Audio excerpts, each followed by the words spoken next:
Our modern world today is rapidly developing.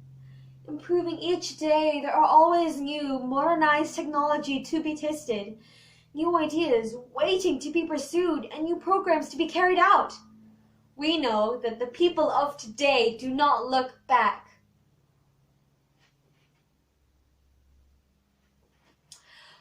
We don't want any problems or inconveniences to tie us down, which is why a lot of us help fund for charities and help support those who need help from across the world facing troubles of abuse, slavery, and poverty. Our world is filled with advanced solutions and life hacks. Therefore, I would like to conclude that our world is fine the way it is. But it isn't. Have you ever heard of the quote, "There can be no peace without war"? Of course, when you first hear it, it sounds quite violent, but it is a Chinese proverb and a great example to explain how two things cannot exist without one another, even though they completely oppose with each other.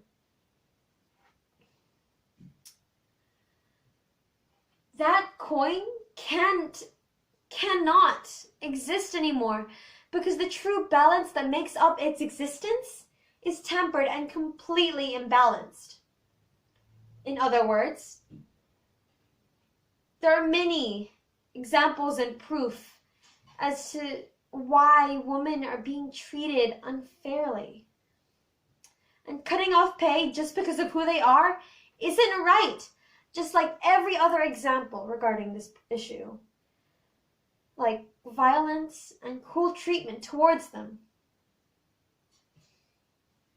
Everyone, and I mean everyone, deserves and should have a chance, especially if they are hardworking, to get the pay they deserve. On the 15th of August, 2018, Stats NZ has announced that the current gender pay gap in New Zealand is now 9.2% instead of being 16.3% over the past decade. Meaning that in New Zealand, over the past 10 years, they have decreased their gender pay gap by only 0.71% each year. The highest gender pay gap, however, out of the 34 countries of the Organization for Economic Cooperation and Development, or OECD, is Korea. There, an average woman tends to earn 65.4% of what a man earns, meaning a 34.6% wage gap between the two genders. This is not right. Even so, the gender pay gap is only one of the many, many problems and examples regarding gender inequality.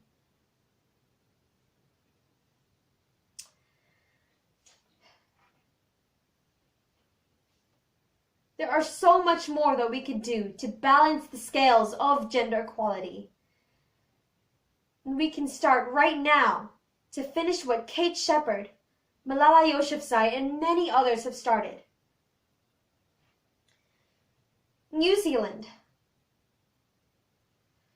New Zealand is the first country to allow women to vote in the year 1893. We are the first country to encourage and allow women's rights. We even support human rights. We, as a great country, New Zealand, allow 1,000 refugees into our country and give them hospitality every year. But have you ever considered the fact that gender inequality is an example of human rights? We are letting refugees into our country. But why aren't we letting women with less pay into our consideration? However, compared to many other countries like Korea, Estonia, and Japan, New Zealand is quite close to closing the gender pay gap. It's only 9.2%. We can cut it out. We can be the first to influence the world and show them that this is what should be done.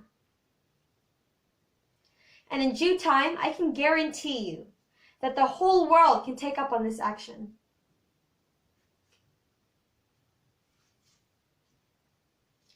In conclusion, we don't get to decide which gender we will be at birth.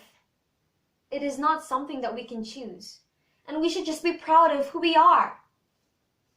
We're still human, even if we are different and abnormal. We still deserve the same rights as everyone else, and everyone needs to have the same opportunities. Besides, men cannot function without women, and women cannot function without men. The balance between these two cannot be tampered with, as it's true, every single word. It's just such a shame that the problem, the issue, this social justice issue of gender inequality is still relevant in the 21st century. Don't you think?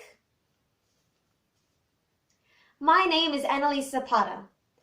I am a female, and I am proud of it. Don't cut the coin in half. Because one, that coin can't really exist anymore, and two, cents are created, so you don't have to go through all the trouble cutting the coin in half. Thank you.